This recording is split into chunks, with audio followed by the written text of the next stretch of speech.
भाऊ, India got talent बघताना तू एक गोष्ट नोटीस केली का? तू पूर्ण शो पाहिला असेल पण स्निचचा ब्रँडचं नाव एकदाही ऐकलं नसेल, तरी तो ब्रँड तुझ्या डोक्यात बसला. हे योगायोग नव्हतं, ही होती जबरदस्त मार्केटिंग स्ट्रॅटेजी. शो मध्ये AI प्लस नावाचा फोन ब्रँड सतत मेन्शन होत होता. होस्ट वारंवार त्याचं नाव घेत होते, त्यावर जोक करत होते, त्यामुळे लगेच समजत होतं की हा ऍडव्हर्टाइजमेंट आहे. पण स्निचने पूर्ण वेगळा गेम खेळला.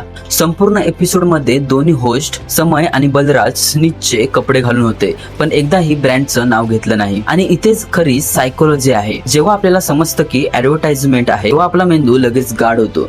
जेव्हा कोणतीही एखादी गोष्ट सहज वापरताना दिसते, तेव्हा ऍडव्हर्टाइजमेंट वाटत नाही आणि ती पर्सनल चॉईस वाटते. आणि लोक पर्सनल चॉईस वर जास्त विश्वास ठेवतात. या स्ट्रॅटेजी बद्दल स्निचच्या CMO ने लिंक्डइन वर लिहिलं होतं, we will take remembers over mention every time. म्हणजेच आम्हाला लोकांच्या तोंडावर यायचं नाही, त्यांच्या डोक्यात बसायचं आहे. इतकंच नाही तर दोन्ही होस्टने स्टायलिंग सुद्धा आधीपासून प्लॅन केली होती.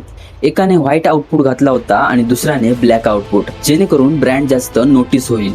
शोच्या पहिल्याच दिवशी करोड व्ह्यूज आले आणि स्निचला अशी व्हिजिबिलिटी मिळाली जी अनेक मोठ्या टीव्ही ऍड्स पेक्षाही जास्त होती. म्हणूनच जुनी मार्केटिंग लोकांचं लक्ष तोडते, पण नवीन मार्केटिंग लोकांच्या अनुभवाचा भाग बनते.